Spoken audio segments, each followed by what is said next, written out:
बदमाश इकडे काय करतोय?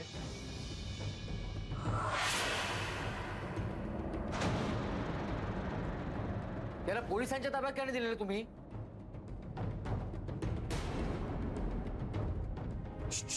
एक मिनिट. पोलिसांच्या ताब्यात नक्की कोणाला द्यायचं हे नंतर ठरवू आपण. हा,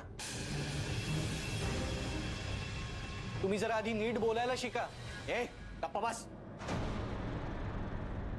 आम्हाला शिकवायची गरज नाहीये, कळलं? वा, काम झालं की भाषा बदलली तुमची.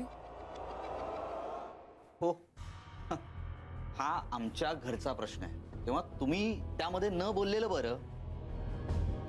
अस्मिता मॅडम, तुमचं काम झालं असेल तर तुमच्या टीमला गप्प बसायला सांगा, किंवा ते गेले तरी चालेल. थँक्यू, धन्यवाद.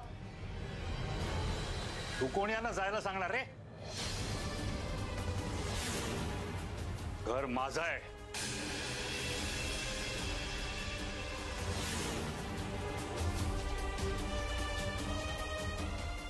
हो, आणि हा घरचाच मामला आहे. पण या घरचे फक्त 3च सदस्य आहेत. मी, सुजाता आणि हा महादू.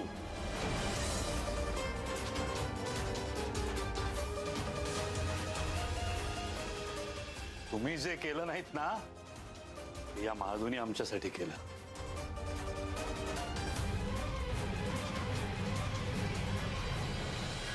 बाबा, तुम्ही आम्हाला परक आणि या महादूला आपलं मानताय?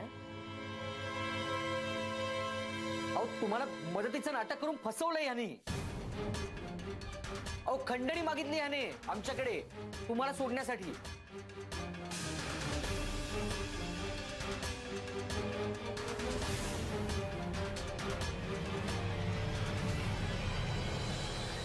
महादू,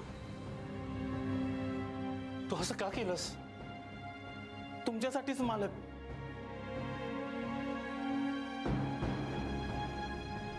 महादू, अरे यांचा पैसा नकोय आम्हाला. आम्हाला एकदा विचारायचंच तरी असं काही करण्याआधी. वाह वाह वाह आई वाह.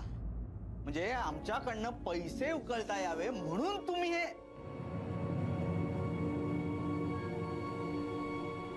शी शी शी शी शी, काय म्हणावं तुम्हाला? आई, बाबा, तुम्ही आमच्याशी असं वागला? अरे, तुम्ही वाटेल तसं वागलात आमच्याशी आणि आता आमच्यावरच आरोप करताय. हे बघा, माझा तोल जाण्या अगोदर तुम्ही दोघही जण इथून निघून जा. जा म्हणतो ना. काका प्लीज. म्हणाली काका प्लीज, ते जातीलच इथून, पण त्याआधी सगळे हिशोब पूर्ण होते.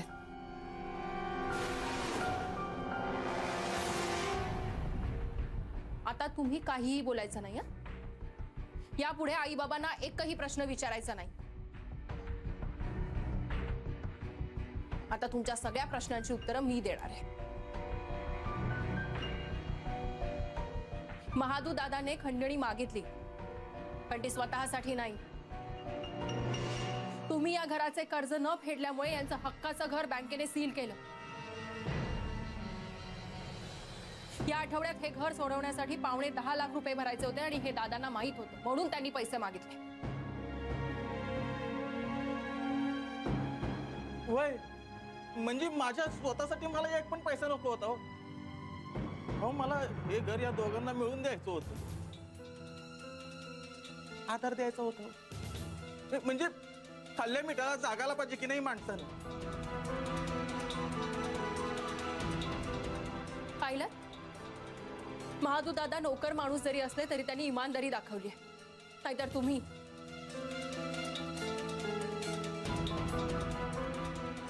तर पोटची पोरं असून सुद्धा तुम्हाला ते जमलेलं नाही. महादू दादा चुकले असतील, पण ते गुन्हेगार नाहीयेत. गुन्हेगार तुम्ही आहात. तुमच्यासाठी घेतलेल्या कर्जाचे हप्ते तुम्ही न भरल्यामुळे आज ह्यांच्यावर ही वेळ आली आहे. वा वा, म्हणजे कर्ज काय मी म्हणजे आम्ही दोघांनीच फेडायचं का? आनंदनी तरी कुठे हप्ते फेडलेत? कर्ज आमच्या दोघांसाठीच तुम्ही काढलेलं का? आणि दादा आणि वहिनी दोघांनाही नोकऱ्या आहेत. माझ्याकडे मी एकटाच कमावतोय. मग म्हणजे काय आम्हीच हप्ते फेडायचे का? हा, बाकी कोणी? नीच आणि स्वार्थी विचार आहेत तुमचे.